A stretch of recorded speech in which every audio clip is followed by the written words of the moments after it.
भारी तबाही मची हुई है। खबर है कि हिजबुल्लाह के 200 ठिकानों को तबाह कर दिया गया। इन ठिकानों में launchers, anti tank launching position, military building और हथियार डिपो को टारगेट किया गया। वहां इजरायली सेना के जगहटा जिले के एतो शहर पर हवाई हमला किया गया। हमले में दावा किया कि 18 लोगों की मौत हुई है, 4 घायल हुए हैं। इजरायल के प्रधानमंत्री बेंजामिन नेतन्याहू ने कहा कि हम हिजबुल्लाह पर बेरहमी से हमला करना जारी रखेंगे।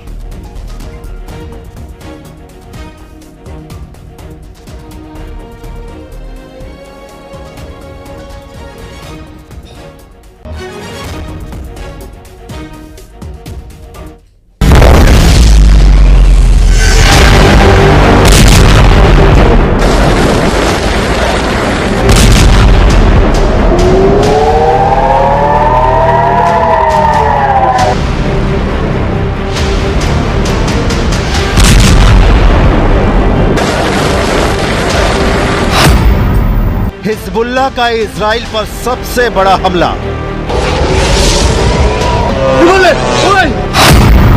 4 सैनिकों की मौत से दहला इजराइल।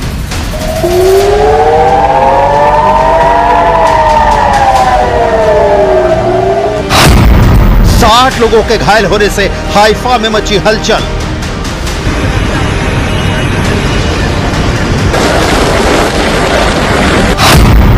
नसरल्लाह मारा गया लेकिन हिजबुल्लाह जिंदा है।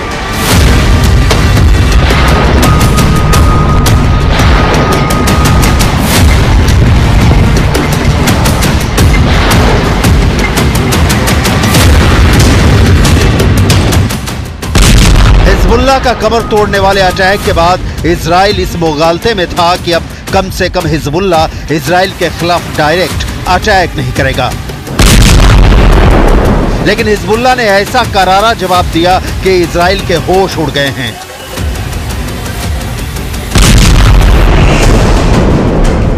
रक्षा मंत्री Yoav Gallant, army chief Herzi Halevi दौरे पर हैं। हिजबुल्लाह ने गोलानी ब्रिगेड के ट्रेनिंग कैंप पर जबरदस्त हमला किया है। हमला इतना जोरदार था कि इजरायली डिफेंस फोर्स के 4 सैनिकों की मौत हो गई। हिजबुल्लाह ने इजरायल पर हमला उस दिन किया जिस दिन अमेरिका ने third missile defence system Israel की सुरक्षा में तैनात करने की घोषणा की। यह हमला किसी रॉकेट या मिसाइल से नहीं बल्कि ड्रोन से किया गया। यह हमला इतना सटीक था कि इजरायल को भी मानना पड़ा कि इस हमले की वजह से उसे भारी नुकसान उठाना पड़ा है। हिजबुल्लाह के छोड़े 2 ड्रोन में से एक को इजराइल के एयर डिफेंस सिस्टम ने इंटरसेप्ट किया, यानी रोकने में सफल रहा। लेकिन दूसरा drone Golani brigade training base पर तबाही मचाने में कामयाब रहा।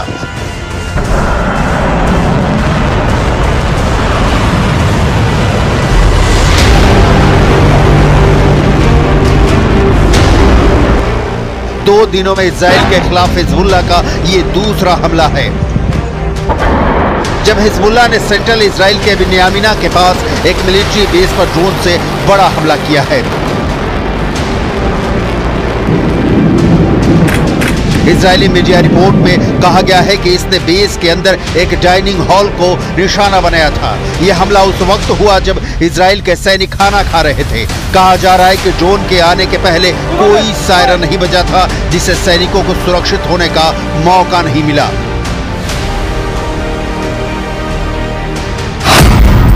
हिजबुल्लाह के इस ड्रोन अटैक में सार्जेंट ओमरी टमारी उम्र 19 साल, सार्जेंट योसेफ हीप उम्र 19 साल, सार्जेंट योआव एगमॉन उम्र 19 साल और 19 साल के ही सार्जेंट एलोन एमिटे की मौत हो गई। ये सभी गोलानी ट्रेनिंग बेस पर तैनात थे। जंग की शुरुआत से ही इजरायल यूएवी के खतरे का सामना कर रहा है। बिन्यामिना मिलिट्री कैंप जहां पर ड्रोन अटैक हुआ वो लेबनान की सीमा से महज 65 किलोमीटर दूर ही है।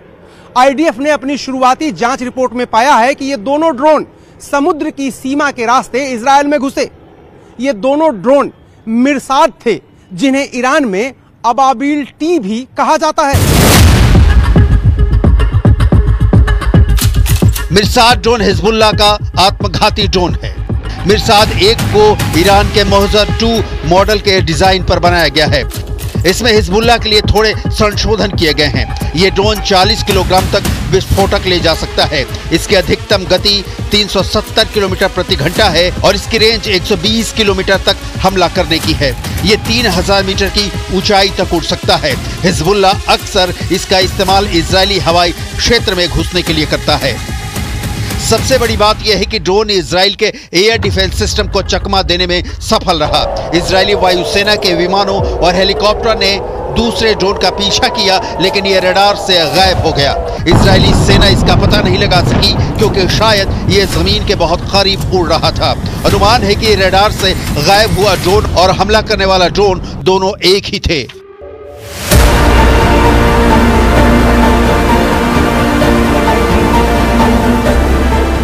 फिलहाल इजरायली सेना इसकी जांच कर रही है। תוצאות קשות, יש נפגעים. בשלב שאנחנו נמצאים פה עכשיו, שליטה מבצעית מלאה על האירוע. כל הנפגעים פונו לבתי החולים. אנחנו עכשיו עסוקים בליצור קשר עם משפחותיהם. כל החיילים בבסיס הונחו להתקשר הביתה ולעדכן את משפחותיהם שהם בסדר. कोई सायरन भी नहीं बजा, जिसकी आवाज हमला होने के बाद हाइफा शहर की सड़कों पर सुनाई पड़ रही है। लिहाजा सैनिकों को संभलने का मौका भी नहीं मिला। जिस बिन्यामिन मिलिट्री बेस पर गोलानी ब्रिगेड को हिजबुल्ला ने टारगेट किया, उसकी डिटेल भी देखिए। गोलानी ब्रिगेड इजरायली पैदल सेना का ही हिस्सा है। इसका गठन 28 फरवरी 1948 को हुआ था, जब ऊपरी गलील में लेबानोनी ब्रिगेड को 2 छोटे ब्रिगेड में विभाजित किया गया था। ये आईडीएफ में सबसे अधिक सुसज्जित ग्राउंड सेना इकाइयों में से एक है। इस ब्रिगेड को ग्राउंड ऑपरेशन को अंजाम देने के लिए जाना जाता है। 1948 के अरब इजरायली युद्ध के बाद गोलानी ब्रिगेड ने 1950 के दशक में कई ऑपरेशनों को अंजाम दिया। इजराइल पर ताजा हमले ने यह क्लियर कर दिया है कि इजराइल के इस दावे में 100% सच्चाई नजर नहीं आ रही है कि उसने हिजबुल्ला के सारे टॉप कमांडर मार गिराए हैं और हिजबुल्ला के ठिकानों पर लगातार हमले कर उसे करीब करीब ध्वस्त कर दिया है। इस बीच इजराइल में ईरान किस तरह से एक्टिव है, ग्राउंड जीरो से ताजा रिपोर्ट भी देख लीजिए। ईरान के लिए काम करने के शक में एक पति पत्नी को तेल अवीव में पकड़ा गया। इनको इजराइल के बड़े अधिकारियों को जान से मारने की जिम्मेदारी सौंपी गई थी। इनको कारों में आग लगाने का भी जिम्मा दिया गया था और कुछ हफ्ते पहले ही इनकी टेलीग्राम के जरिए भर्ती की गई थी। हिजबुल्ला ने इजराइल के पोर्ट सिटी हाइफा को टारगेट कर रखा है। कुछ हफ्तों में सबसे ज्यादा रॉकेट हाइफा पर ही दागे गए हैं। दावा किया जा रहा है कि 10 प्रोजेक्टाइल लेबनान की सीमा से हाइफा की तरफ दागे गए हैं, जिनमें से ज्यादातर रॉकेट को इंटरसेप्ट कर लिया गया है, जबकि बाकी रॉकेट खुले इलाकों में गिरे हैं। इजराइल के हाइफा से आया एक चौंकाने वाला वीडियो देखिए। ये वीडियो हाइफा के होलसेल मार्केट का है, जहां लोग कामकाज में जुटे हैं, लेकिन तभी अचानक एक मिसाइल का टुकड़ा यहां गिरता है और यह शख्स घायल होने से बाल बाल बच जाता है। हिजबुल्ला के हमले का करारा जवाब। इस बीच इजरायली एयरफोर्स ने दक्षिणी लेबनान में बहुत बड़ा हमला किया है। हिजबुल्ला के 200 ठिकानों को तबाह कर दिया है। इन ठिकानों में launchers, anti tank launching position, military building और हथियार डिपो को टारगेट किया गया है।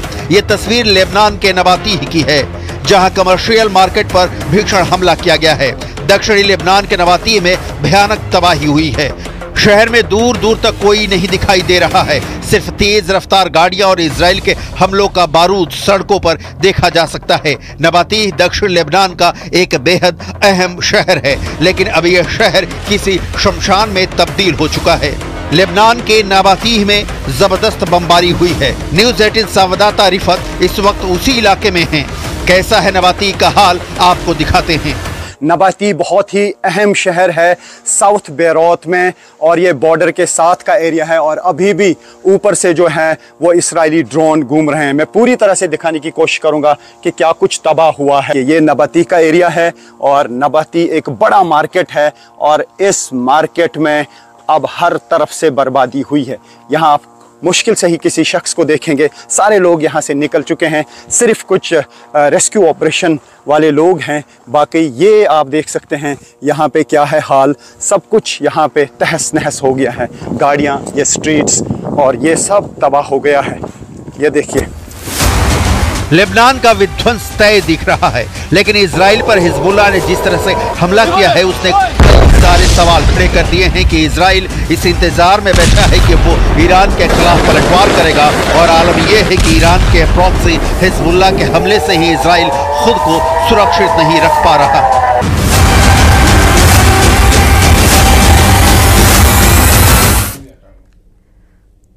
हसन नसरुल्लाह की मौत हो चुकी है, हिजबुल्लाह की भी मौत की पुष्टि कर चुका है, लेकिन हाइफा में हुए हमले के बाद अब इजराइल में हसन नसरुल्लाह का खौफ फिर से फैलने लगा है।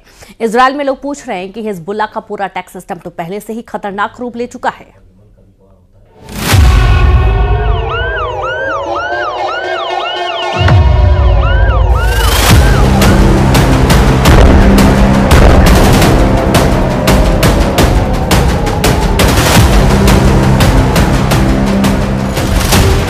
हाइफा अटैक ने साबित कर दिया है कि इजराइल और हिजबुल्लाह का युद्ध फंस चुका है।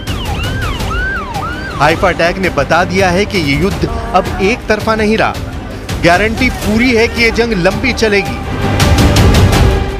हाइफा अटैक ने बता दिया है कि हिजबुल्लाह सुपर एक्टिव है और उसकी ड्रोन पावर से लेकर रॉकेट वाले अटैक में कोई कमी नहीं आई है, ना आएगी।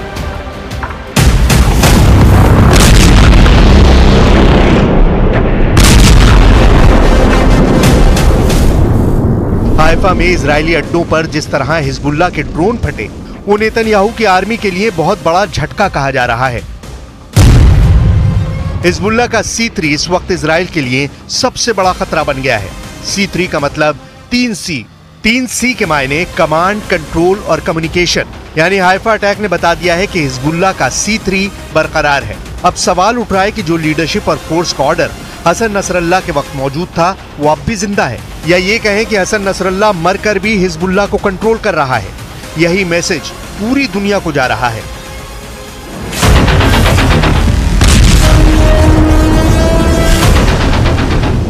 हिजबुल्लाह को बैरूत से अब भी ऑर्डर मिल रहा है, इसमें कोई शक नहीं। ना ही उसकी कोई कम्युनिकेशन लाइन टूटी है। उसके हथियारों ने अब भी इजराइल को अपने टारगेट पर लिया हुआ है।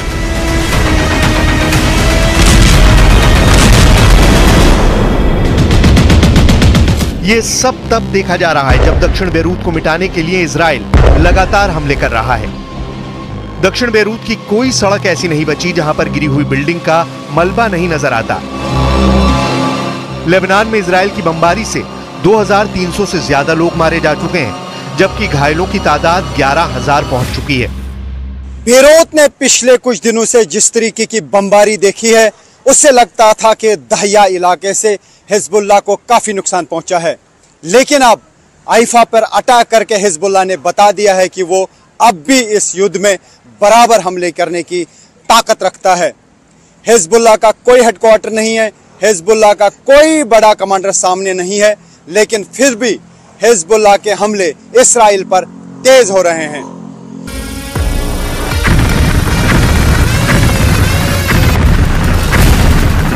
हिजबुल्लाह का मकसद साफ है और हाइफा से आने वाली तस्वीरें उसके मकसद को पूरा भी कर रही हैं। हाइफा की सड़कों पर एम्बुलेंस और मिलिट्री की गाड़ियों को दौड़ता हुआ देखकर पूरा इजराइल ही नहीं, अब दुनिया पूछ रही है कि हसन नसरुल्लाह और उनके कमांडरों को मारने के बाद भी हिजबुल्लाह का नेटवर्क कैसे चल रहा है।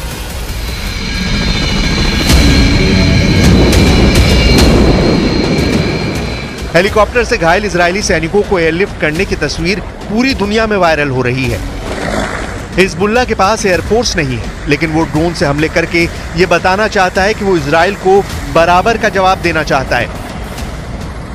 हिजबुल्लाह साबित करना चाहता है कि इजराइल दक्षिण लेबनान में घुसकर जो ऑपरेशन कर रहा है, उसका जवाब वो हाइफा में दे रहा है। इन दोनों तस्वीरों में एक तरफ इजराइल बहुत मजबूत नजर आ रहा है जब वो हिजबुल्लाह के गढ़ में जमीनी अटैक कर रहा है, तो दूसरी तरफ हाइफा में उसके पूरे डिफेंस सिस्टम की पोल खुलती हुई नजर आ रही है।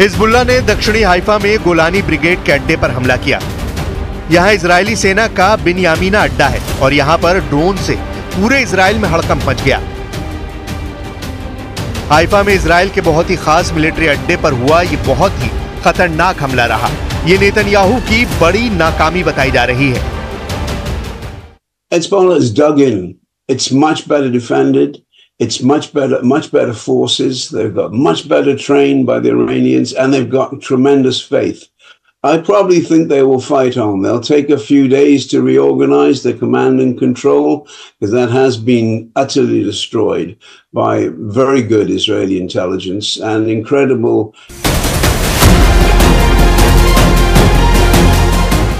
हाइफा में अटैक के बाद अब सवाल इजराइल के पूरे डिफेंस सिस्टम पर उठ रहा है, जो पहले ईरान के 1 अक्टूबर वाले मिसाइल अटैक के बाद अपना रुतबा खो चुका है। सवाल है कि क्या नेतन्याहू का पूरा एयर डिफेंस सिस्टम इस वक्त सो रहा था जब हिजबुल्लाह ने हाइफा पर ड्रोन लॉन्च किए और इजरायली सेना के बहुत ही खास ठिकाने को टारगेट बनाया। लेबनान से लॉन्च किए गए ड्रोन को काउंटर करने की जिम्मेदारी आयरन डोम पर थी। आयरन डोम की रेंज 70 किलोमीटर से ज्यादा है और हाइफा की लेबनान बॉर्डर से दूरी है 27 किलोमीटर। यानी आयरन डोम का रडार दक्षिण लेबनान के अंदर गहराई तक किसी भी ड्रोन और मिसाइल को ट्रैक कर सकता है। लेकिन 13 अक्टूबर को आयरन डोम फेल हो गया। वो हिजबुल्लाह के ड्रोन को ट्रैक नहीं कर पाया और हिजबुल्लाह के ड्रोन ने इजराइल के मिलिट्री ठिकानों पर ऐसा बारूद बरसाया कि सदमा तेल अवीव तक लगा है। כל הנפגעים פונו לבתי החולים. אנחנו עכשיו עסוקים בליצור קשר עם משפחותיהם. כל החיילים בבסיס הונחו להתקשר הביתה ולעדכן את משפחותיהם שהם בסדר. हिजबुल्लाह ने जिस जगह पर ड्रोन अटैक किया वो बिन्यामिना मिलिट्री कैंप है। बिन्यामिना मिलिट्री कैंप लेबनान की सीमा से 65 किलोमीटर दूर है। यानी हिजबुल्लाह ने 65 किलोमीटर से भी ज्यादा दूरी से एक ड्रोन अटैक किया, जो सफलतापूर्वक जाकर अपने निशाने पर लग गया। उस दौरान उत्तरी हाइफा में तैनात आयरन डोम भी उसका पता नहीं लगा पाया। तभी तो इजरायल की एयर सीमा में बिना किसी रोक टोक के ये ड्रोन बिन्यामिना मिलिट्री कैंप पहुंचता है और वहां बड़ा धमाका कर देता है।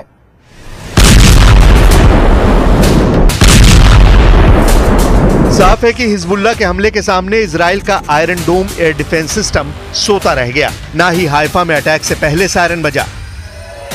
यह हाइफा की तब की तस्वीरें हैं जब हिजबुल्लाह का अटैक हो गया और फिर सेना ने अलार्म बजाना शुरू किया। अब सवाल है कि इजराइल ने हाइफा पर हिजबुल्लाह के हमले के बाद क्या किया। गजा के देर अल बलहा में क्या हुआ, ये उसकी तस्वीरें हैं। बहुत ही खौफनाक वीडियो है। इजराइल ने अल अक्सा अस्पताल के बाहर हमला किया है। इस हमले में 4 लोगों की मौत हुई है और करीब 50 लोग घायल हुए हैं। धमाके के बाद यहां लगे कैंप में आग लग गई और सब कुछ जलने लगा। नेतन्याहू ने कहा था कि हसन नसरल्लाह के मारे जाने के बाद हिजबुल्लाह का अंत हो जाएगा, जो नहीं हुआ। नेतन्याहू ने कहा था कि वो बेरूत को गजा बनाने से पीछे नहीं हटेंगे। बेरूत पर हमले जारी हैं, लेकिन हिजबुल्लाह एक्टिव है। नेतन्याहू ने कहा कि दक्षिण लेबनान से वो हिजबुल्लाह को उखाड़ फेंकेंगे। वहां भी ऑपरेशन जारी है और इजराइल के लिए गुड न्यूज सुनने को नहीं मिली है। Those pages haven't ended the war. They probably angered a lot of people in Hezbollah and it's not just Hezbollah. A lot of Lebanese don't like them, particularly Sunnis, but a lot of them feel that Hezbollah is represents Lebanese resistance. So what are they going to do? If Iran lets them, they'll fire some more of the ultra-precise weapons in the next few weeks. So probably that's going to happen. Hezbollah और Israel की लड़ाई सिर्फ border पर नहीं हो रही, ये कई फ्रंट पर हो रही है। और नेतन्याहू के लिए बड़ी फिक्र की बात यह है कि अब ये फ्रंट इजराइल के अंदर खुल चुका है। इसमें कोई शक नहीं कि इजराइल अब बेरूत पर बमबारी का नया रिकॉर्ड बना रहा है। लेकिन इजराइल इस वक्त बहुत ज्यादा दबाव में है। नेतन्याहू ईरान पर पलटवार करने की सोच रहे हैं, लेकिन पुतिन और पेजेकिशियान की मीटिंग के बाद ईरान से जो रिपोर्ट आ रही है वो इजराइल के लिए बुरी खबर कही जा रही है।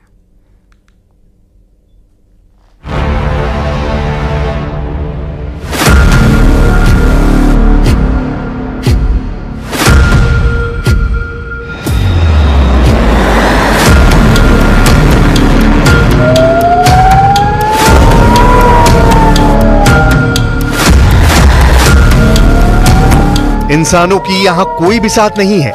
यहां कदम कदम पर मौत है, आसमान से बरसती मौत। हिजबुल्लाह सिर्फ युद्ध में मार नहीं खा रहा, इजराइल को मार भी रहा है, तबीयत से मार रहा है। ये देखिए दूसरा रॉकेट, ये देखिए दूसरा रॉकेट, तीसरा रॉकेट, चौथा रॉकेट। मार इतनी भयानक है कि उसका trailer news 18 India reporter Arun Singh और वीडियो जर्नलिस्ट राकेश नेगी ने कैमरे में कैप्चर की है। ये शोर सुनिए, रॉकेट की रफ्तार देखिए, फिर धमाके का असर खुद ब खुद समझ सकेंगे। कलेजा थर्रा देने वाले दृश्य अब इजराइल में दिख रहे हैं।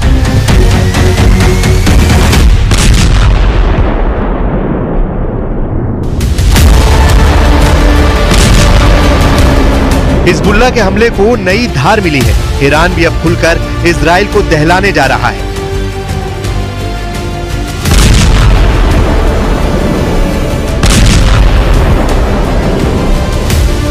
वजह, ईरान को अब एक ऑर्डर पर मिलेगा हर हथियार। खामनेई की डिमांड पर रातों रात मिलेगी हाइपरसोनिक मिसाइल। कुद्स फोर्स जब चाहे उसे मिल जाएगा सुपरसोनिक आसमानी लड़ाका। ईरान को न्यूक्लियर थ्रेट हुआ तो एटम बम का भी हो जाएगा जुगाड़। इजराइल हो या अमेरिका, ईरान को अब किसी से नहीं डर।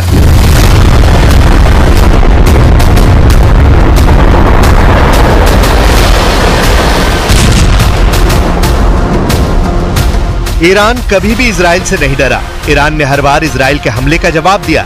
ईरान ने बम के बदले मिसाइल से दहलाया, लेकिन अमेरिका के वॉर जोन में आने के बाद से ईरान की जमीन खिसक गई थी। ईरान को सुपर पावर के जंगी बेड़े डरा रहे थे।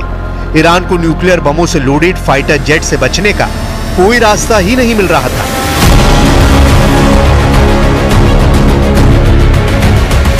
मगर अब तेहरान में टेंशन जैसी कोई बात नहीं। सुप्रीम लीडर अली खामनेई भी बेफिक्र है। वजह है मॉस्को से हुआ एक ऐलान। ईरान को रूस से क्या क्या गारंटी मिली है, डिटेल व्हाइट हाउस तक पहुंच गई है, जिसके चलते करीब एक हफ्ते से नेतन्याहू से बातचीत नहीं कर रहे प्रेसिडेंट जो बाइडेन ने फटाफट मीटिंग फाइनल कर ली है। यानी 2 हॉटलाइन एक्टिव है 24/7।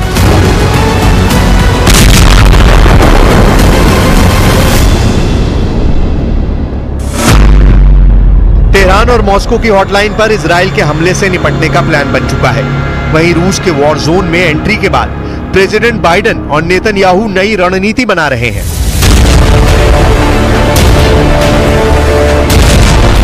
लीडर्स की वॉर प्लानिंग से अलग युद्ध के मैदान में खून खराबे की लिमिट क्रॉस होती जा रही है।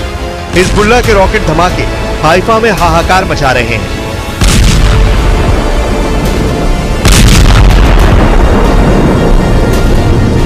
जैसे बेरूत जल रहा है, ठीक वैसे ही दृश्य इजराइल में दिखने लगे हैं। लेकिन इजराइल के बारूदी प्रहार को झेलने की हिम्मत अब हिजबुल्लाह में बची नहीं।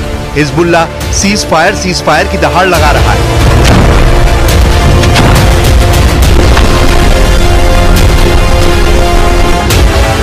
मगर इजराइल का मकसद साफ है। हिजबुल्लाह, हमास, हूती के साथ इन सब के अघोषित आका ईरान की तबाही। אנחנו משנים את המציאות מקצה אל קצה. וכל העולם משתאה מהמכות שאתם מנחיתים על אויבינו, ואני מצדיע לכם ואומר לכם, אתם דור הניצחון. יחד נילחם ויחד ננצח בעזרת השם. जबकि युद्ध में इजराइल को भी भारी कीमत चुकानी पड़ रही है। हिजबुल्लाह लड़ाके इजराइल को घर में घुसकर दहलाने लगे हैं। यह हाइफा सिटी का हाल है। हिजबुल्लाह आर्मी ने हाइफा में रॉकेट धमाके की झड़ी लगा रखी है।